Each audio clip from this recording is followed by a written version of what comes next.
blue. Click. And we're live. It is Sunday, March 7th, 2021, 5:01 p.m., and Taylor Swift has finally made it to the show as the mystery guest. Taylor, you're so much better looking. This than is I the thought day you'd be. when it has finally happened. She's here. She has a new album out. And Taylor, and she is wearing a Jonathan Rauch mask. So, because she recently read The Happiness Curve, and she decided what she really wanted was to be Jonathan Rauch. So it's like, so we're gonna get to that in a moment. But I have an important announcement to make. No, I don't. We are not allowed to have fun anymore. But in lieu of fun, we are allowed to have Jonathan Rauch standing in for Taylor Swift and Charisma Carpenter. Jonathan Rauch, welcome back. As John Lovett would say, returning champion. Welcome back to the show. Always a pleasure to be here as your absolute last resort when you can't find anyone better. Wait a minute, I got you at like 3:20. I had lots of time. Ben that's a lot of time for Ben. He hadn't even gotten down to asking Tammy yet. So. Not that I'm resentful in any way. No, I think I do want to announce that I saw Mike Godwin in the chat, and I already put the word Hitler in there, so we've taken care of that. Good. Yeah, we're like all over it. I called him a Nazi on screen the other day. I've been cleaning. I know we don't have any type of like agenda for today, so I just literally opened this paper envelope that like was on my desk. I've been cleaning my house all day for like the millionth weekend in a row because we just moved back and everything is full of dust and disgusting, and I don't remember what I own anymore. Move back to where? To New York, to Brooklyn. I have all of these pictures. It's an envelope full of pictures, and they're all of my like last couple of trips with John, like to Italy, like us being like normal human beings, and it is so weird. Show me that again. Have you never seen John before? Oh my goodness. Yeah. What? I don't mess around, Jonathan Rauch. I'm going with Woof. He's a babe. I know, he's really a babe. Yeah, I don't know. It just kind of makes me feel feelings. I just got my second vaccination this week, and we're going to start being able to do stuff. Well, we have a while to go because John still has to get any of his. But all of our parents who are over 65 are vaccinated twice, and I'm vaccinated, and he'll get vaccinated, but I don't know. I'm just feeling... I don't know what's going to happen. My parents had a small dinner party with one other couple that was also vaccinated the other day. And they said it was amazing and so great, but also kind of weird at the beginning. I don't know. Do you think you're going to be excited? Have you been vaccinated yet, Jonathan Rauch? Yeah. No, Michael and I will be the last in our county, if not the country. We don't really have any qualifications at all. We're 60 and we're healthy and we're not overweight and we don't smoke and we have no risk factors. So we're just resigned to being the last and staying home and watching paint dry. I mean, Ben, what about you? How's DC? I thought DC had like eligible. A tremendous... I am eligible to be vaccinated now, theoretically, except that there is exactly one day on which I was eligible, and I didn't get an appointment that day, though I did try. And so I would say I'm somewhere between days and weeks away, but I have some risk factors that elevate me in the queue a little bit. I mean, and you're eligible, Kate, because you're teaching in person. Is that right? Yeah, that was the college and higher ed that are teaching in person are eligible. But New York is like the Javits Center was a machine when I was there on Thursday. Like it was, I actually have, maybe I can just show the video. It's it was just it was just completely it was just moving at a clip. This is just like everyone everyone in line, dots, everyone standing 6 feet apart, everyone walking there was almost no stopping. And it was just like, it just was like, it was mazes and mazes of these, of things like this. That was like the whole convention center had just been turned into giant, mazes. And people that was it. And it took me 40 minutes from walking into the building to get my second shot. And how Yeah. which vaccine did you get, and how intense was your body's reaction to it? The Pfizer vaccine, the second shot, almost nothing. The first one, I know this is and no one else is having this reaction with Pfizer, but I got my whole left side of my body, not just my arm, but like my shoulder and my neck and like my back, like everything was aching. And then I had like kind of like chills and aches. I was supposed to teach that day in person, and I just kind of canceled class because I just wanted to I did not want to stand on my feet for 2 hours. I was feeling pretty crappy. So and it's just so much energy to stand up and teach for 2 hours. But yeah, I don't know. It wasn't that bad. It is kind of fascinating because you remember, Ben, we talked to Andy Slavitt about this, of just all of the logistics to get get the shot in the arm. And it's just kind of to walk through this system, and there are armed, there's all of the National Guard stationed at every moment that you could have a sign to maybe point people in a direction. No, there's a human being telling you to go to the next human being who tells you to go to and you can see them in a row so that no one gets confused, no one wanders into the wrong lane. It was in my opinion, a really good delegation of those resources, and really helpful. I mean, there's people there in wheelchairs with their caregivers, there's people there that look young, and there's people that look healthy. People have file folders, some people don't. I just thought it was a remarkably well done and really well run system. Interesting. Yeah. What that makes me think about is people rightly criticize the states and the federal government for not having a rollout plan and being messy and disorganized. And America starts everything that looks like a mass collective effort, whether it's World War II or World War I or the Civil War or anything that looks like this, a complete mess. But then after a few months in, or maybe a year in, you do not want to bet against us. The thing becomes mechanized and brutal and efficient and takes over the world. And that's what's going to happen now. The next stage, we're going to see a monstrous vaccination campaign in this country. Although we are still underperforming the UK, which is interesting. I mean, well, they have a national health service. Well, but that, everyone trusts it. Everyone goes there. You know where to go. Prepare them for success in this regard. To your point, Jonathan, I forgot to mention, that was at my second shot, all of those people. This was at the same time on the same day 3 weeks prior, and there is literally no one in the Javits Center. Wow. Those are all of the same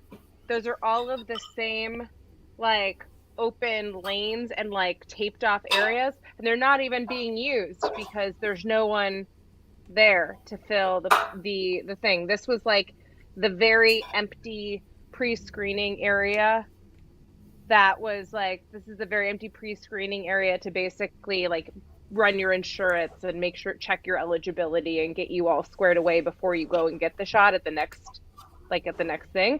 And there was just plenty of open seats. So it ramped up in those 3 weeks, both the ability, the same number of troops and volunteers were there, they just weren't doing anything. And so there was a difficulty, obviously a lag between people being able to get to the testing center and get appointments and what the appointment center was ready for. Um, So I actually have an important, while we're talking about the UK US competition here, I think there's an important analogy we should draw to the YouTube crowdcast competition for In Lieu of Fun viewership. And Kate's like trying to decide whether to burst out laughing or to like try to keep a straight face. I want to say the last few days there have been more people live on Crowdcast than on YouTube. So we are slowly sucking into Crowdcast the YouTube is that audience. what that means? Because that could mean just that we're losing YouTube viewers as No, because well. total YouTube viewership has not declined. So if you look at the Oh, average number of views, and the Crowdcast numbers keep creeping up. So to all those people on the YouTube site, come over to the dark side. I'm going to leave the Crowdcast. There's 100+ of you who are in, and I just left you a link to the Crowdcast. Come on over. We have cookies over here. We got the Greek chorus. Where don't it's let your mouth write checks that your cookie maker can't cash. Then we that's have that's right, cookies. Kate. I have no idea what that homespun nonsense means, but it sounds great. All right, Jonathan Rausch, Mr. Potato Head, and Dr. Seuss. So you are somebody who is trying to get the problem of cancel culture taken seriously. And I just want to say, with allies like this, do you need enemies? Well, I'm someone who's been saying cancel culture is a real thing. Yeah. It's not just whining about elites being subjected to criticism and not being used to it. And I've been arguing that it's distinguishable from ordinary critical discourse in a bunch of ways. Not always clearly, but there are lots of markers. And one of them is, for example, having your job or livelihood threatened if you say the wrong thing. Another is that people lie about what you say or don't even read what you say. Another is secondary boycotts where people go after anyone who defends you. Another is if a campaign is organized, if someone says, let's get that bitch, then that's another marker of a cancel campaign, and so on.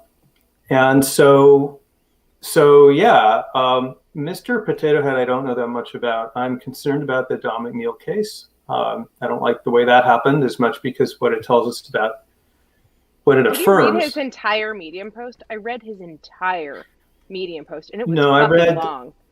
I read numbers 1 and 2, and I skimmed one of the others. And by the time I had read that much, I felt like, okay, this is really depressing. And then the Dr. Seuss news came along. And, I have, on the merits, I have mixed feelings about that. Times change and books that once were appropriate maybe aren't anymore. And I grew up on Dr. Seuss and On Beyond Zebra. But yeah, there's some stuff in there that shouldn't be there. But unpublishing them, is that the right answer? I don't know why it's okay. So Ben, we had this conversation about Rudyard Kipling at some point, which is not dissimilar.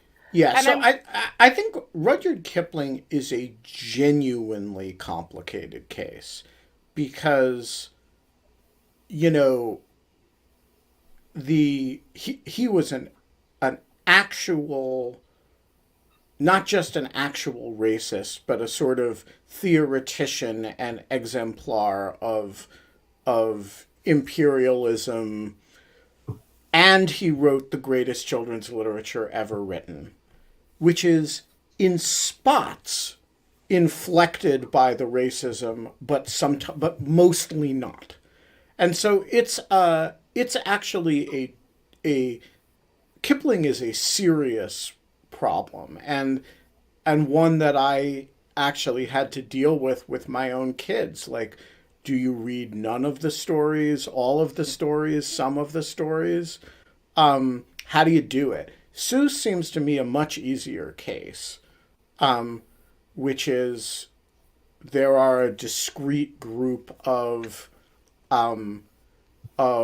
But by the way, I actually thought that I don't know the books that the foundation or the estate regarded as the problem, but There were six of them, exactly and they were like, I think the most well known of them was what the Mulberry Street one, like what would you do on Mulberry Street or whatever right. it's called, and mostly that was in part because of the illustrations, um, and But like I so why isn't the answer to that for the organization to change the illustrations? I mean, this isn't fine art. This But it's isn't like this like is the weird thing, is that they seem like they didn't do that. There was no like, as far as I know, and someone correct me if I'm wrong. Everything I've read on this is just that this was like something that they were quietly announcing. They weren't just going to publish these titles anymore. And they thought that was like maybe a pause, like that they themselves were choosing not to publish. And like, I just don't understand that part of this. There wasn't someone calling on them to not publish this. Like, the people who published it in the estate went back and looked at the materials that were part of their estate and said, "We don't think the world needs these six books right. like to be actively published anymore, and like we're gonna stop publishing them." And that is entirely their decision to make. I just don't even understand how it's a deal, except I would have been a deal if someone pressured them to do it. But it was completely and utterly voluntary, as far as I can tell. No, so I agree with that, but I still think it's a tricky question to decide to make like what like if the book otherwise has merit, why not just change the image? If I the don't know. issue is a caricature in now if it's a question of in general we think this book is lived its useful life and we want to take it out of print, that's a different matter. But if the issue is that there are a few pictures that are offensive, I don't think it's like, it's not like changing liberty leading the people to cover up the breast, right? It's it's pop art. Why not just change it? Well, two No. things about that. One is a lot of people think that Seuss is art. It's clearly one of the most important illustrators of the 20th century, and they would regard falsifying him as significantly worse than withdrawing him. But a second is it wouldn't solve their problem because people would be every bit as offended, maybe even more so, by redrawing Dr. Seuss than they would be by withdrawing the titles. So it doesn't get us away from the argument. And as to Kate's point about being voluntary, is it? I just was playing John McWhorter's appearance here in Lieu of Fun, which It was is, fun. He was wonderful. it was fun. We're not allowed to have fun No, anymore. we're not allowed to have fun anymore, but we're allowed to have John McWhorter, which is almost as good. Yeah, and we're allowed to have guests say that they, secretly had fun, even if they're not supposed to admit it. But I was interested to see that even he will not use the so-called N-word, and he is an African American who is unquestionably not a racist. So, Kate, is that voluntary? Is that people all deciding independently, the right thing to do, or is there an element of social coercion there? Oh, but I'm not talking. Sure, that is And same fair. with Seuss, maybe, right? Yes, no, you Do have. I people? mean, but this is all. But this is as you said. This is as you said, Jonathan, that that like culture and society and norms change over time, and things become verboten that were once allowed, that were once fine, and we stop giving them the same type of bandwidth, and we stop using them, or we kind of slowly like shame them or something else out of existence. Now, cancel culture is an acute, if you want to call it that, is like an acute moment of shaming that I'm generally very much against for reasons that I've stated for over and over. But I think that like I see what you're saying, but on the scale of John McWhorter determined, like being personally afraid of saying, like, afraid, if that was what we can say, to say that word, uh and like a multi-million dollar estate deciding on their own, apropos of, as far as I can tell, nothing, in like acutely calling out Dr. Seuss in some way to change something and wanting to use it to make an affirmative statement that was anti-racist. I think that those are two. I think that the voluntariness like measure is slightly different.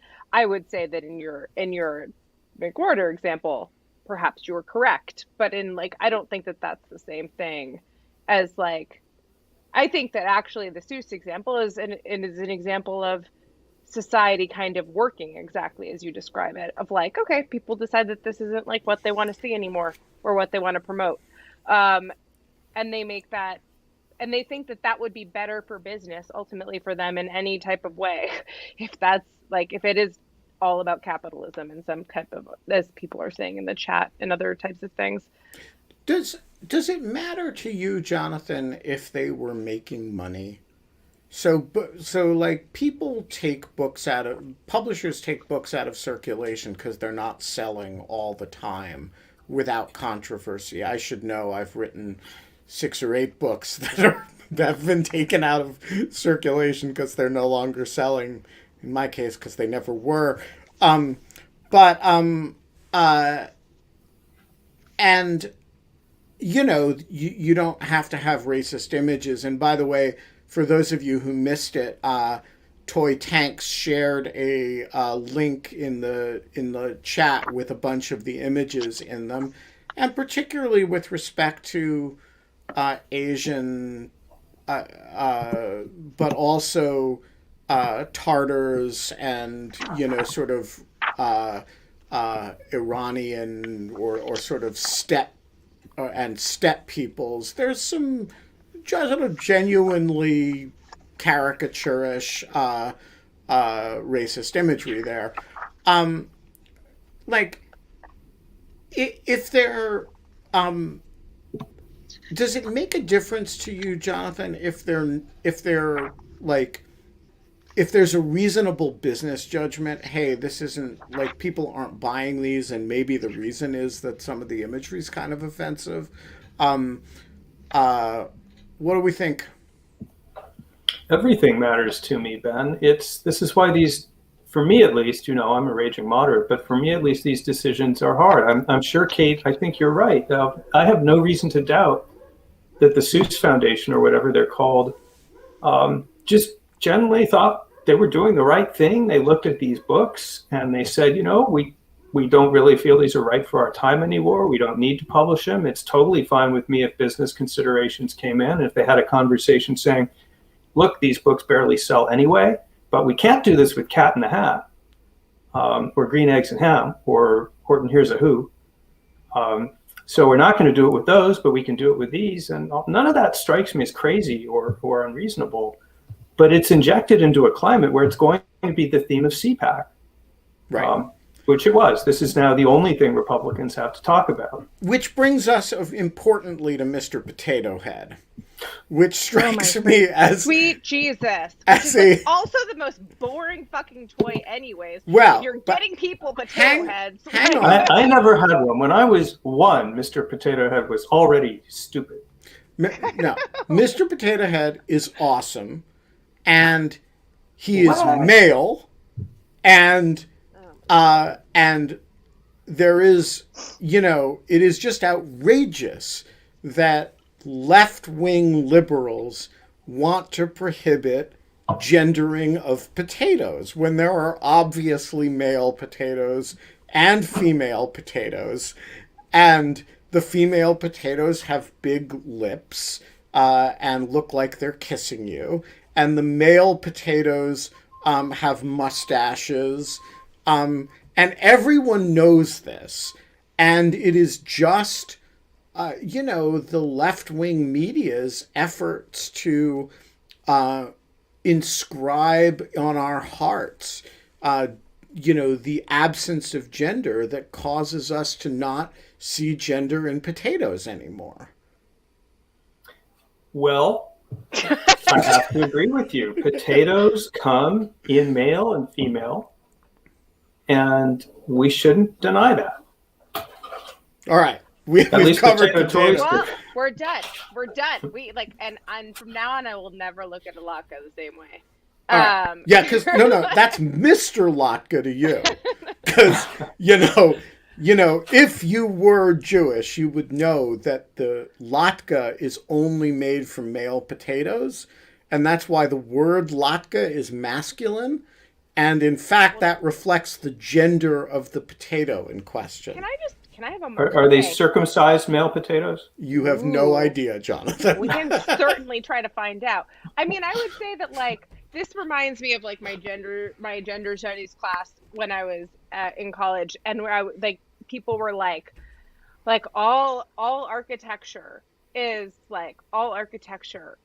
masculine, like all like, and I was like, really? They're like, look at all of like these tall buildings. They're just all phalluses. There's all of these things and like everything. They're all pointed. And I was like, what about we're sitting in a dome? It was literally a class that was like, looked like I was inside of a breast, and it was like a giant like dome over us and a cupola. And it was like this, like this thing. And I was like, I just like, I get it. I actually think that that's true, that there is some gender, like you can gender, but it's like all kind of like Rorschach tests.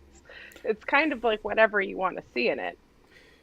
Can I just say that I learned something completely shocking about Mr. Potato Head in this controversy that was actually true and that shocked me, which was, I'm being totally serious now, that the original Mr. Potato Head toy didn't come with a plastic potato. It was just the like mustaches and eyebrows. And you put them in the fucking potato. And you supplied the potato. Yeah. And then like a few years later, they added a plastic potato head to it. Because liberals that's actually want you to do everything for them, Ben. Yeah. I just want to say that struck me as like worth the whole controversy, learning that social history of the potato head toy. Did you ever have a potato gun? Yes, I made one once. A potato cannon. Gun. Yeah. No, not a potato cannon. A potato gun. That's different. So what's the difference? The potato gun was like a little gun, and it was like this 1960s or 70s toy that like my uncle got me when I was like a kid, and it was like you would snap off, like you would like slam the gun that had like a spring that was like loaded. You slam it into the potato, and it would like break off a piece of the potato inside the gun, and that would be like the bullet. And then you would like pull the trigger, and the spring would fire, and it would fire, and like you could just like re-ammo with like a potato in your hand and just shoot potato. That's kind of cool, but the potato cannon is cooler. So there is an awesome book, and for those of you who have small children, I highly recommend this book. It is called Backyard Ballistics. And Ben, you are a terrible person. And it teaches you how to make a potato cannon out of PVC tubes and aerosol cans. And it will fire at fairly long distances potatoes around your neighborhood. And it is... You know that you can scrunch up toilet bowl cleaner, and then like in a empty 2-liter thing you put some toilet bowl cleaner, and then you put in some aluminum foil, like, dude, and then you like... There is none of this shit. I haven't tried, Kate. You're talking to the father of baby cannon. I know how to fire things out of other things. And Backyard Ballistics is an excellent book. If you know a 12-year-old child who needs supervision, by the way, in lieu of fun, takes no responsibility for any accidents to you, the child, neighbors, pets. We don't urge you to do things at home, merely to read about them.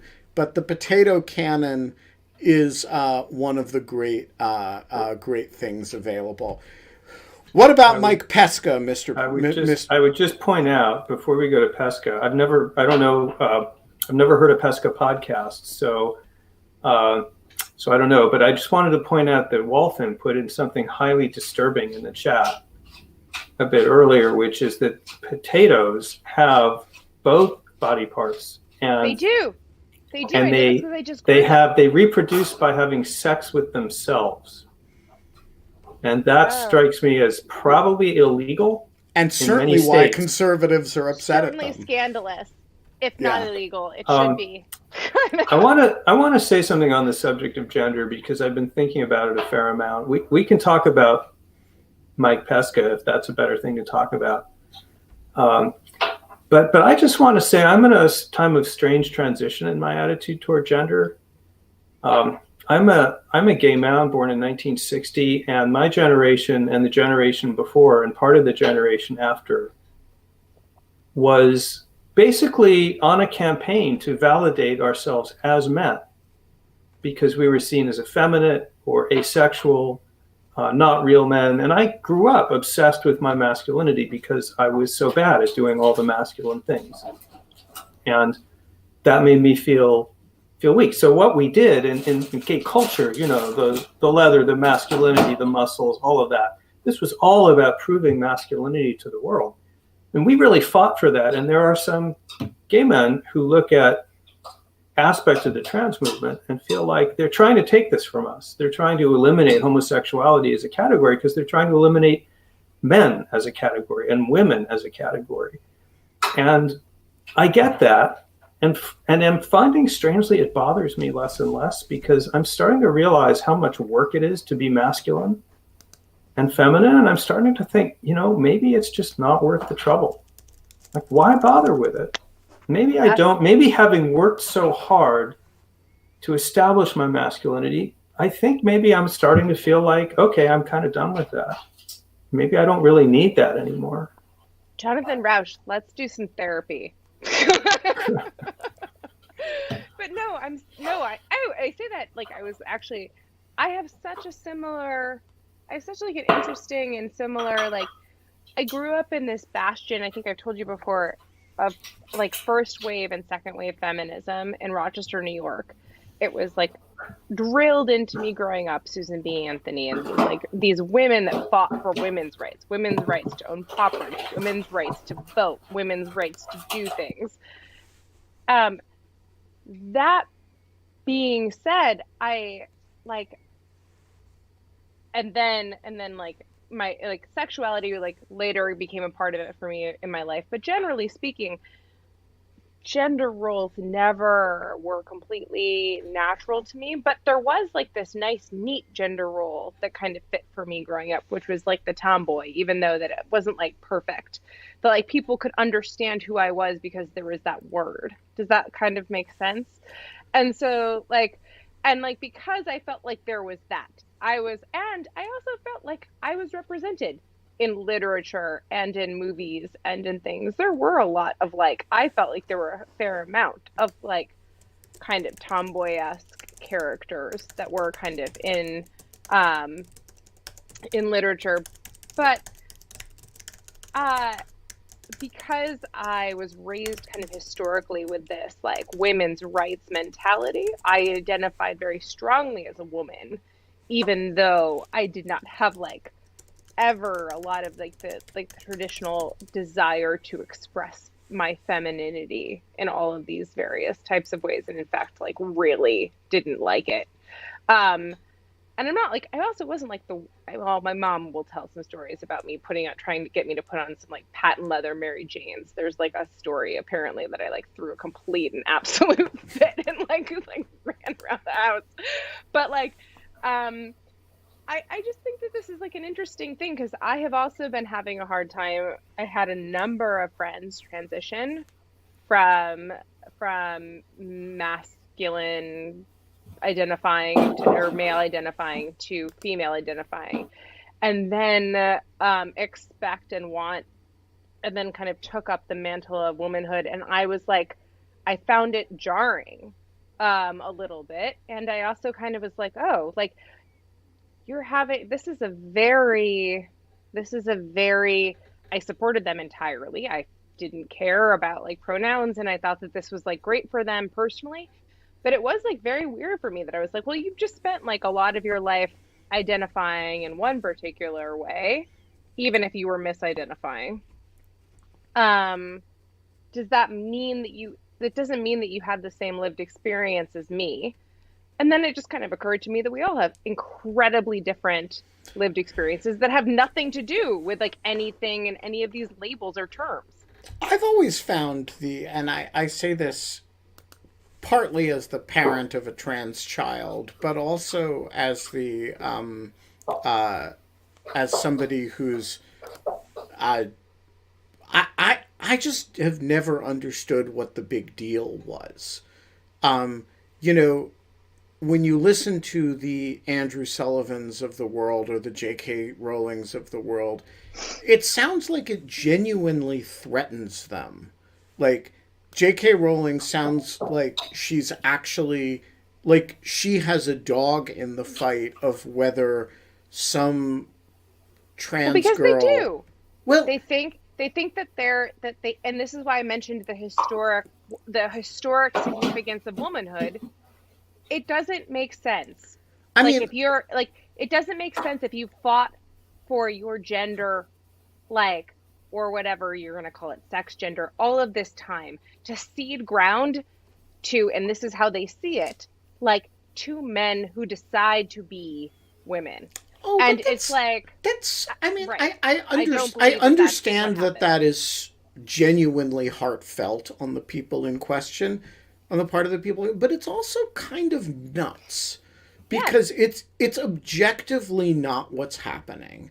And you know, the and I'm a weirdly, like, this stuff gets personal really fast, as it did for you, but like, I am, you know, by most normal metrics, pretty, you know, classically masculine, right? I mean, I even blow things up, right?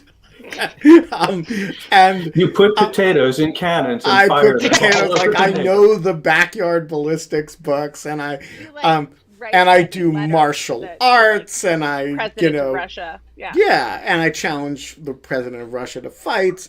Um, and I don't, like, it doesn't threaten me at all if someone who is genetically or chromosomally and biologically female perceives himself as male and wants me to assimilate that into my interactions with him. That doesn't, like, I can't imagine But why that maybe would people threaten don't me. want masculinity necessarily being, maybe people are sick of masculinity being a definer for things like baseball and throwing shit at people or blowing stuff up Fine, or that shouldn't wearing it, button down shirts it or shouldn't like, be. But the point is, however you define, and I by the way choose not to define, like, it doesn't actually interest me very much. But however you choose to define masculinity, why does it threaten your sense of it if somebody else with an, you know, with two X chromosomes um, perceives as a social matter himself to be male? And I it just, doesn't really. Can I make three quick points about yeah, of that? course. The first is I think I get that more than you do because there's a time delay. Are we both talking at once? Nope. I think I get that more than you do because of what I said earlier, that gay men of my generation really had to fight for our masculinity. And we had to claim it against a society that did not want to give it to us. We do feel like there is something lost there, and I think that's where Andrew Sullivan is coming from, and a lot of people are coming from, so I understand that. The second thing to say is that I think, maybe no expert, but I think maybe we have to distinguish between trans, at least as an ideology, and post-gender as an ideology. Yes. And the latter is what's starting to make more sense to me, which is, for example, my husband, Michael, who's now going to make an unscripted, involuntary cameo appearance on In Lieu of Fun, Where we hope doing to the have very act we Hi, accused him where of Michael. we hope to earlier. have him soon as a guest, teaching us all how to cook Cantonese food. Yep. Yeah. He is Chinese, and his native language is Chinese. And one thing that he constantly does is misgender people. And then he has to stop, think through. You can see the wheels turning in his mind as he's thinking, oops, wrong gender, go back, do it over. We devote a lot of cognitive machinery and a lot of social machinery to gender. And, at some level, do we need to do that? So that's what's kind of interesting about post-gender. Maybe we don't need it. But the third thing I wanted to say quickly is I think, judging from what my lesbian feminist... What? No. This is lesbian I really wanted to hear that. erasure going on right here. Wait, you got to start over, Jonathan. Jonathan. You blinked out as soon as you started talking about judging from what your lesbian... Judging from what my lesbian feminist friends say, it's harder for women than for men to give up the spaces that feminists fought for. Things like, women's schools, and women's sports, and women's place in the world. They really fought for that. And it's just not, they feel like they're giving up a lot, actually, that their stakes are higher, I think, than men do. And they're worried in a way that men aren't about people with penises being in their room, changing room naked. So can I also say this? I don't care as much about people with penises being in my changing room naked, honestly. That's not like what bothers me. What bothers me is that one of my friends was like an NCAA athlete who was just incredibly and a triathlete and just had some of the most incredible physical prowess that I've ever seen. And she, formerly a he, now plays rugby and fights to be on a lesbian rugby team. And this is just this entire huge issue of well, do you let her on a lesbian rugby team? She identifies as a woman, but she's still, and she's on horror. I don't want to get into the whole thing, but she's there's no reason that she's not a woman and we should consider her a woman. But it's still, there is something about the fact that and I guess this, I have such mixed feelings about this. I don't want anyone to discriminate against my friend, and I want my friend to be able to play rugby and to be playing rugby with people she wants to identify as playing rugby with in a way that she wants to identify. I want her to be considered in this way. But I do see that there's some type of difficulty in this, and that a bunch of people get the shit kicked out of them by my friend, who is huge, compared to every single other person on the thing. And maybe that's just time, and there'll be more people and more types of we'll have more integration and and that type of thing. But I don't know. That's just kind of, I don't know how to deal with that at this very early stage. That's I honestly don't know. I don't have a dog in the fight. But I feel both sides of the fight very acutely, and just wish I could internally come to a resolution. I think the sports issue is one of the hardest to resolve. Yes. The bathroom issue Yes. being the easiest to resolve. Yes. Because it's just freaking in the no skin off anybody's back department, in my view. But the sports issue is actually, having a Y chromosome does actually have consequences for sports. And I'm not unsympathetic to people who say, wait a minute, I'm female and there's no perceptional aspect to that. It's simply a biological reality. I now suddenly have to compete against people who biologically are male, against whom I have a decided natural disadvantage. That doesn't seem fair. I do see equities on a lot of sides of that conversation, but it is also, I want to suggest, a relatively unimportant question in the Yes. in the broad scheme of things. And so I think when you have a whole lot of questions that are easy and or relatively easy and contested, and then a bunch of questions that are objectively less important that are hard and deeply contested, maybe deal with the easy questions first. And I'd be super happy if we could resolve bathrooms. We would make the lives easier for a shitload of kids around the country. And by the way, for those of you who've never dealt with trans kids and bathroom issues, it's a serious problem. It actually warrants people's attention to make sure that trans kids at schools have bathrooms they can use comfortably. And so I agree that sports is a complicated issue, and I don't know what the right answer to it is. I would But love to make this the last thing that we but try can to yeah, figure exactly. out as Let's a deal with it society. last. Totally. Um, It's like, does but that I sound think that does yeah. that sound reasonable to you, Roush? Deal with all Well, the yeah, issues. yeah, but the ship has sailed. AP just put up a story. I sent the link to Tammy, who has it in her email. But a bunch of states around the country, a lot of them have started. They've gone beyond bathroom bills. They're done with that. Now they're doing sports bills, Right. and they're passing these preemptive laws that say only biological born girls can compete on girls' teams. And so Note the that they're APA not called doing all the of these opposite. states. They're not saying Yeah.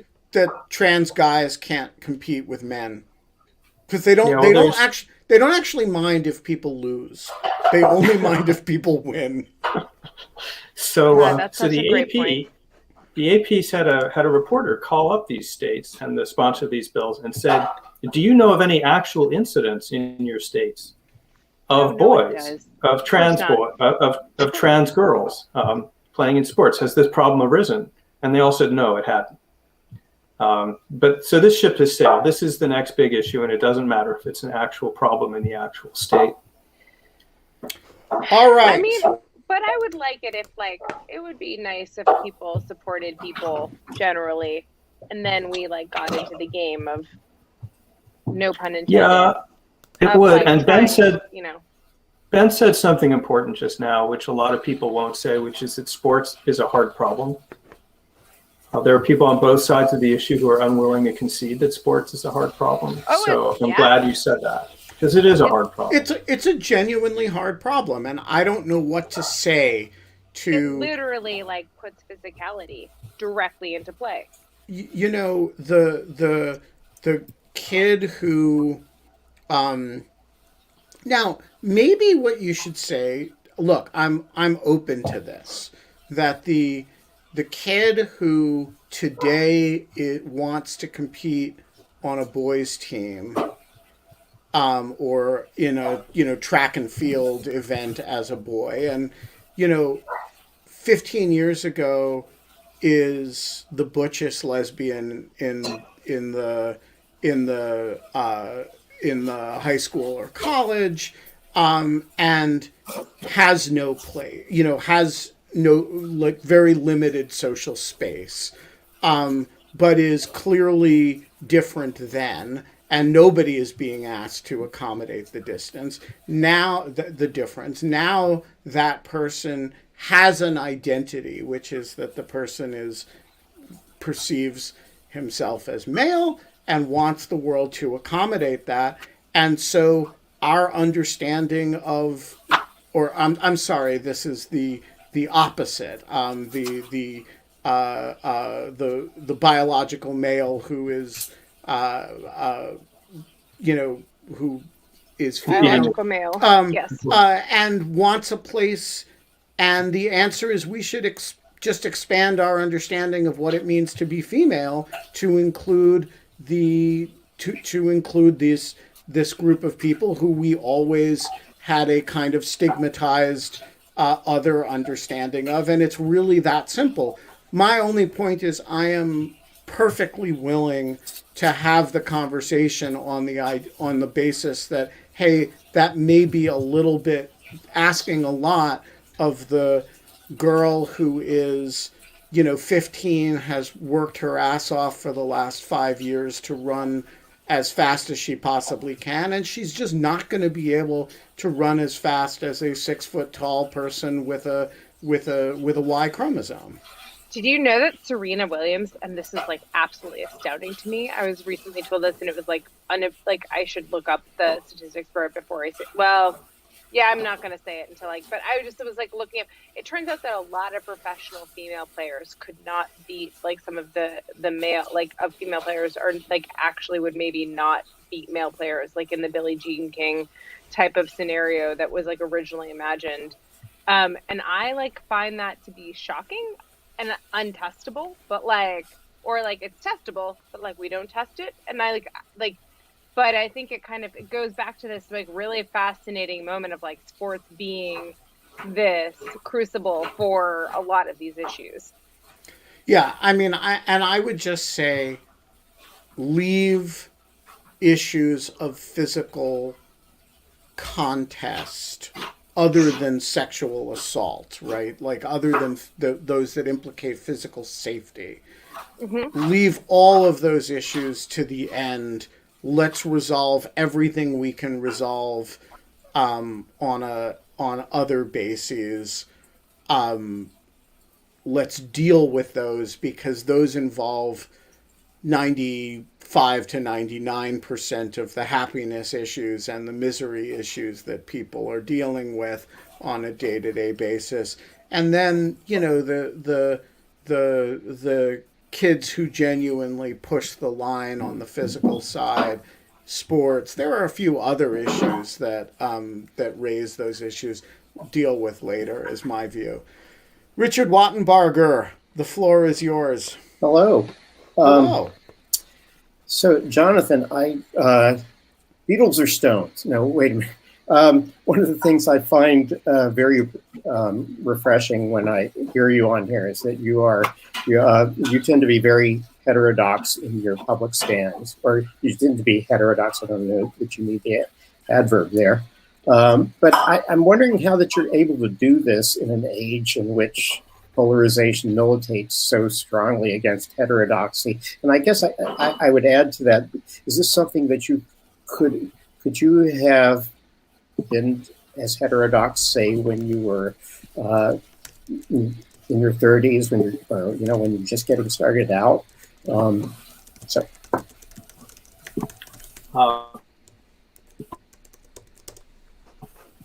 a cool, interesting question. So here's one answer to that. I talk a little bit about this in my forthcoming book, now available for pre-order. It's called The Constitution of Knowledge. Oh, great. Give us a link. The Defense of Truth. Oh, good. You put it in yourself. I just put one up on the chat. But so, when I grew up, I was a pretty tortured soul because from about the age of 5, I understood myself to be an atheistic homosexual Jew. And that's kind of the trifecta, really, especially in the 60s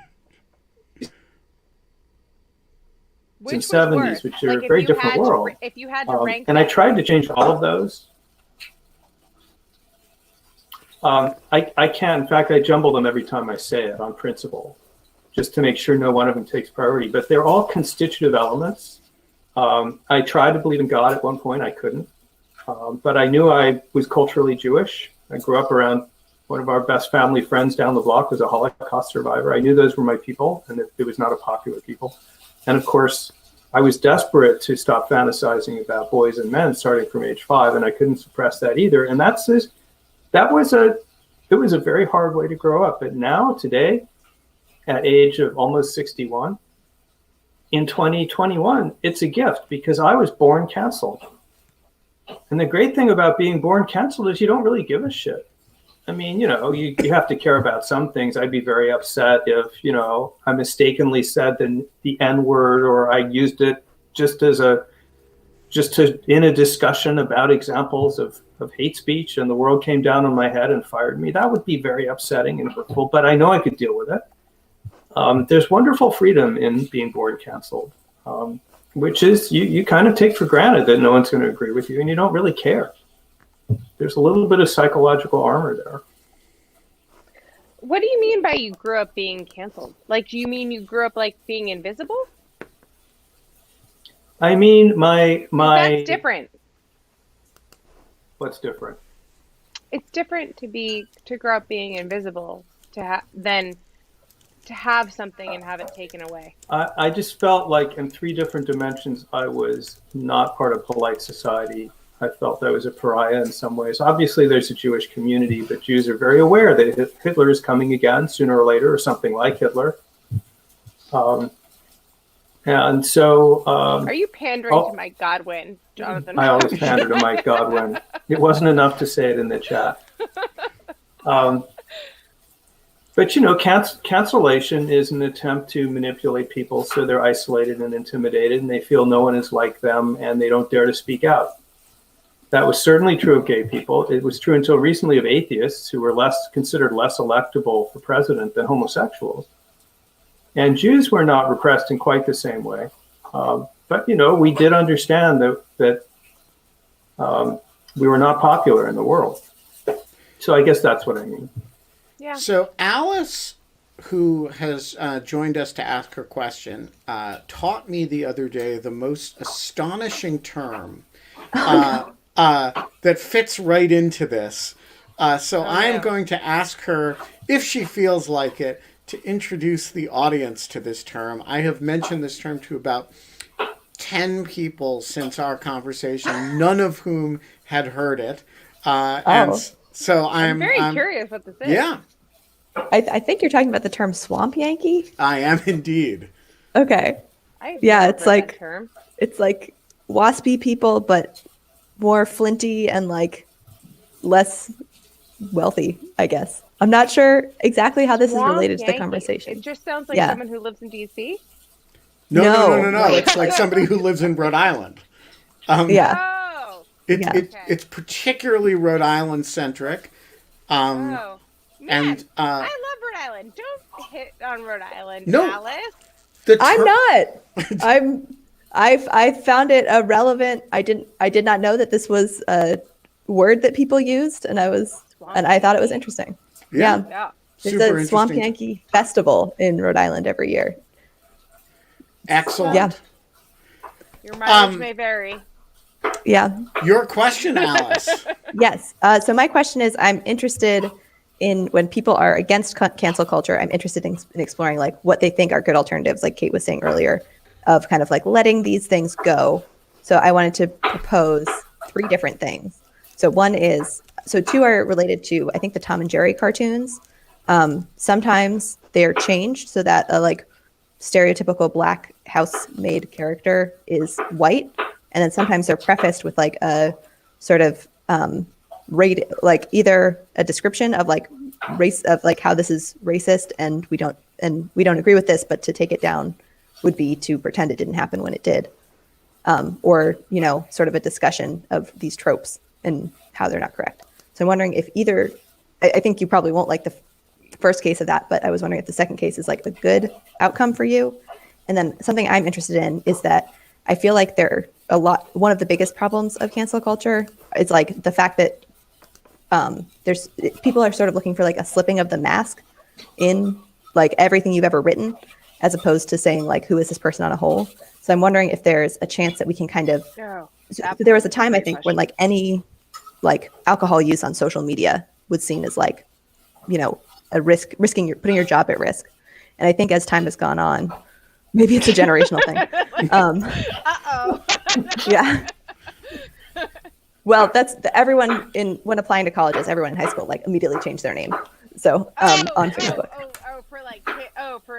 Yeah. No, that's true. That like you wouldn't want to be like holding a solo cup and drunk and like, you know, like have like some type of like, and have that as your picture on Facebook. Yeah. But you could have it as your picture that all your friends saw in an album or something. And it was like, it was like, but that's interesting. Yeah. But it seems like there should be like kind of an expiration date on like someone's, like you could be like take the time something was published into account and see if like that person seems to have changed their views. Yeah, let me give you a example of this. Thank you. In the next few weeks, the Senate Judiciary Committee is going to take up the nomination of one Kristen Clark to be the head of the Civil Rights Division at the Justice Department. And she is going to get hammered by Republican senators for having said certain things and hosted certain speakers when she was in college 27 years ago. I want to humbly submit that nothing that anybody did in college, if it's short of frank criminality and violence, should be relevant to their nomination 27 years later. And I don't care if you can Google it and find it. It shouldn't be relevant. Yeah. And I feel the same way about. And I agree about even really, really bad judgments in Halloween costumes. Oh yeah, absolutely, and especially when norms have changed between then and now. It's like a Or retroactive I think law. you should. You can't have something reach back and like ding you. I think maybe you should look at it in the context of like the work they've done since then, and prioritize that. I don't think if their careers subsequently don't justify the position that they're being nominated to, well, that's its own problem. But I'm like, let's imagine that Kristen Clark had said some objectionable things when she was in college and hosted some objectionable speakers, and then gone on to be a car salesman who had no history of activism or public statements of any kind for 27 years. And the complaint about her under those circumstances should be that being a car salesman for 27 years does not qualify you to run the Civil Rights Division. It shouldn't be that you said some stupid things or inappropriate things 27 years ago when you were a college student. Now, somebody raises the Madison Cawthorn example. That's a little bit different because he was a college student like 5 years ago, 3 years ago, or whatever. And so I think, I'm not setting down an ironclad rule. Somebody else raises the issue of Brett Kavanaugh.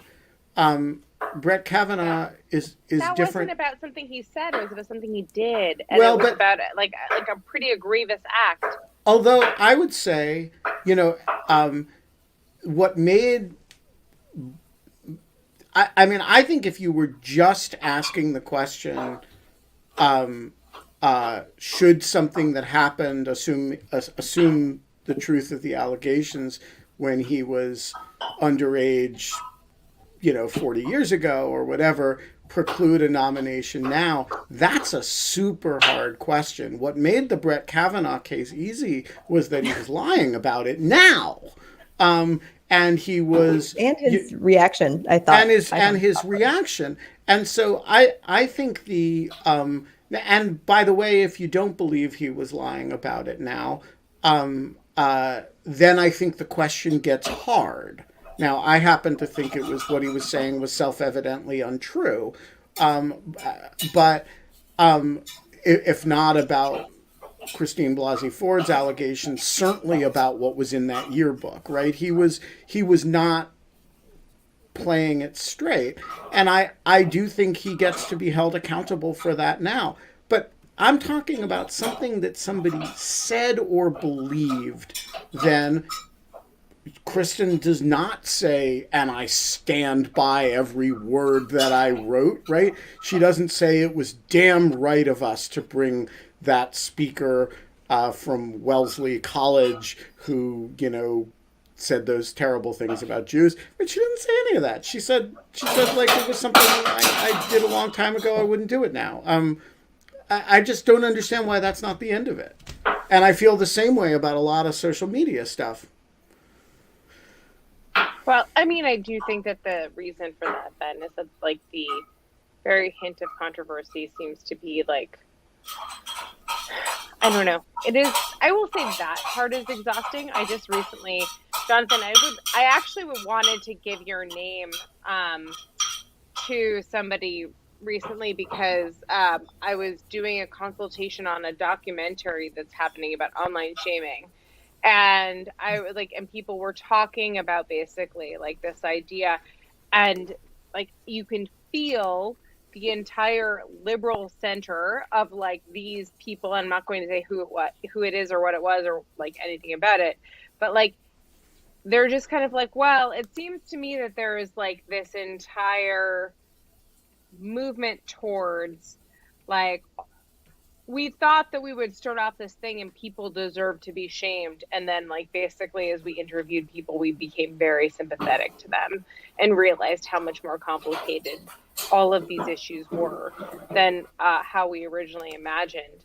And I kind of thought that you would be an excellent person for them to talk to, in that regard. I feel like you have like this kind of like beautiful long history and complicating story of who you are as a gay man and like what you've experienced and like what you've gone through, and that like none of it is encapsulated in any one of your books. To read denial is not to read the word that I can't pronounce, and I'm not going to try to. Demosclerosis. Shut up, Ben. But like, yeah, shut up. She's plugging my books. Yeah, I'm plugging your books. She's plugging your book in theory, but nobody can. There's no search terms that like the word you can't pronounce by Jonathan Rauch. I'm really sorry. I'm like, it's not that I can't pronounce it. I can if I really try hard. But it's just like doesn't roll off the tongue. So like I'm going to. That's why I changed the title for the second edition. Really? Is that why? See, just like Dr. Seuss and Warner Brothers. Early. He's canceling his previous book and changing it. Jonathan, your thoughts on Alice's question before we go to one last question before we... We have another question? Oh, okay. No, I am taking the prerogative of asking the last question. Oh, okay. Uh-oh. Yeah, I hate when Ben does that. So Alice is right. In the book and elsewhere, I've got a cancel culture checklist. You can't draw a bright, clear line between criticism and canceling because sometimes they look alike, but there are diagnostic tests, and one of them is reductionism or decontextualization, which is instead of evaluating the person as a whole or their career as a whole, which is what good critical inquiry does. It says, this person spent the last 30 years developing some kind of record as a researcher or scholar. Let's look at that. You throw all of that away and reduce the entire person to a single word or a single incident said at a single point in life. And you do that on purpose, right? That's not a bug, that's a feature. And that's the opposite of what you do in a critical society, because in a critical society, you're making and finding errors. That's how science works. So you can't punish people for the one error that they've ever made. You do the opposite of that. You say, okay, they made an error, we move on. In fact, the genius of science is that it makes errors so quickly. It makes errors at a far greater tempo than any other system. And instead of killing you for them or disemploying you for them, unless you've broken the rules in a serious way, it just says, okay, we moved on. You were wrong. You lost the argument. That's that. So that's the way society should work. All right. Last question, which has come up repeatedly in the chat. You've mentioned your thoughts on the Donald McNeil controversy. One step removed from that is the Mike Pesca controversy. This one does not seem like a close call to me. What are your thoughts? I don't know it in detail.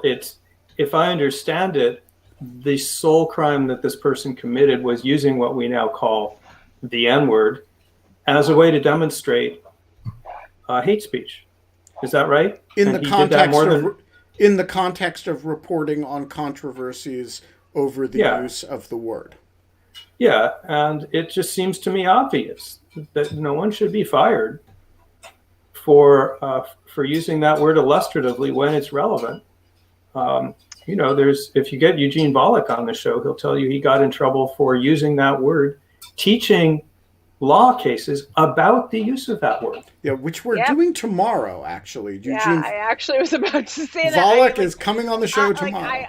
Did you know that when you said that? so ask him about that. He and I think Randall Kennedy wrote a really very interesting law review article about whether lawyers should be able to cite the language that they're litigating about. And apparently the answer right now is no. I'm so glad that we're not courting controversy with this show. Anyway. Well, you guys were born canceled too. But I will just say that in my capacity as a born canceled homosexual atheistic Jew, we in the gay world took a different approach to words like queer. We understood that the problem with hate speech is not the speech, it's the hate. And that policing the speech does not solve the problem. In fact, it tends to make it worse because you get such crazy and irrational results. So we detoxified the language. And I think that's a better approach. But, who am I to tell another minority how to do stuff? But I don't think in the long run we're accomplishing anything by having taboo words. See, I always thought the interesting, the gay community is a really interesting counterexample. The other really interesting counterexample. It's also, no offense to Jonathan, it's comparatively small. Like, so it has like a little bit more maneuvering capability.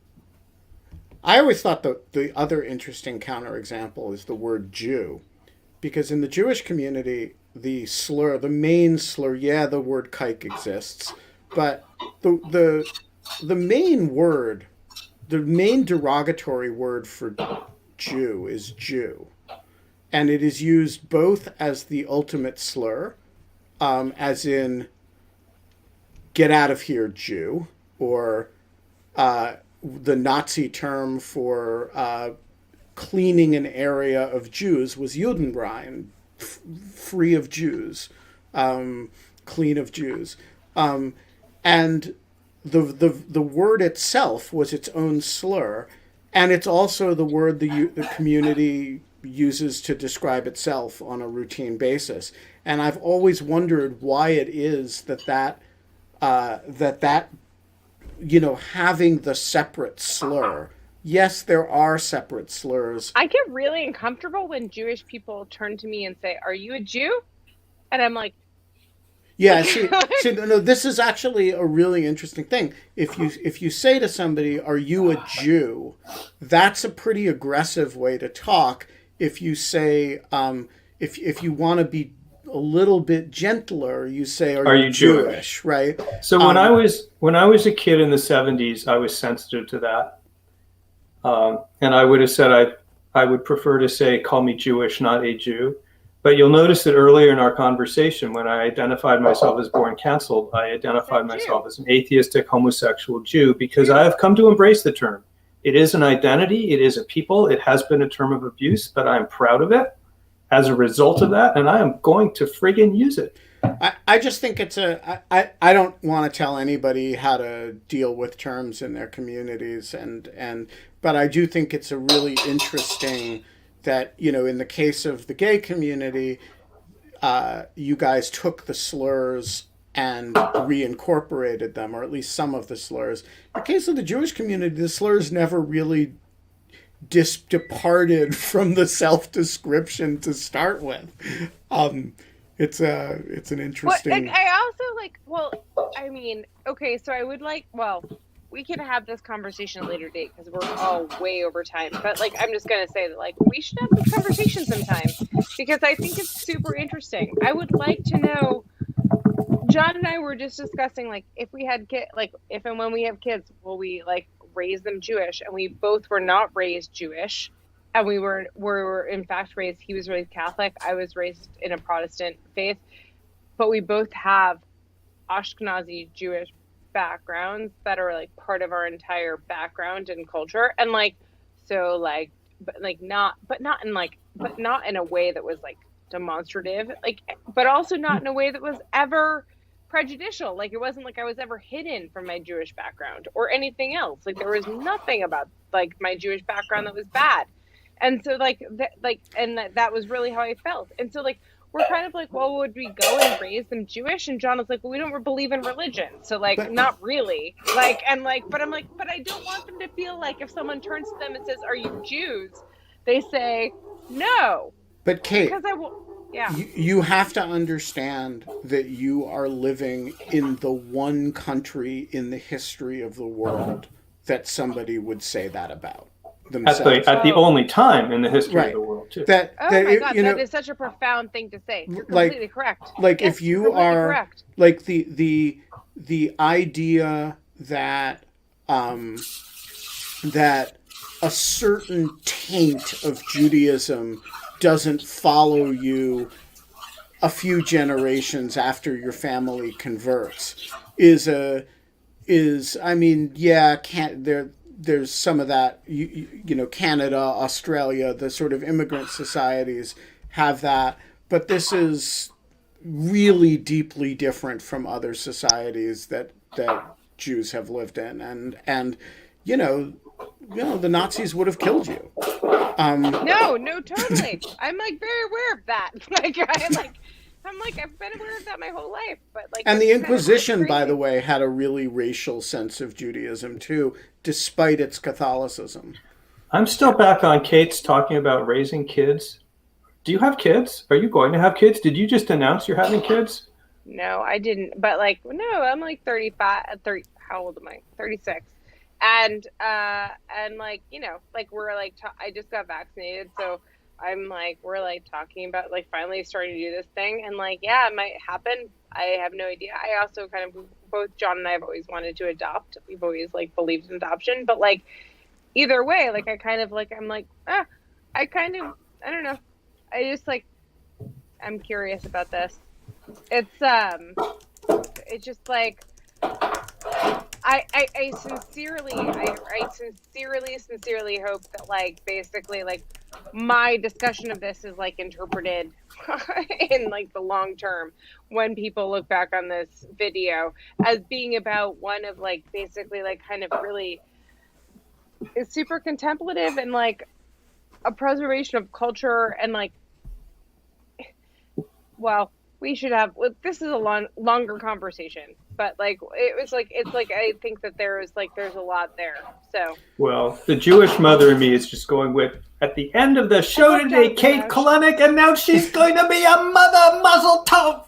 I don't know. I wish that We're was gonna- like, that's not quite where we are yet, but yeah, soon, one day I will. Don't worry. We're going to leave it there. And when Kate has something to announce on the subject, she will, of course, do it on In Lieu of Fun. A lot of people proposition that I'm pregnant a lot of the time on this show. It's kind of weird. Every time I like, my skin has a particular glow, apparently. Maybe, Kate, we should incorporate that into the introduction.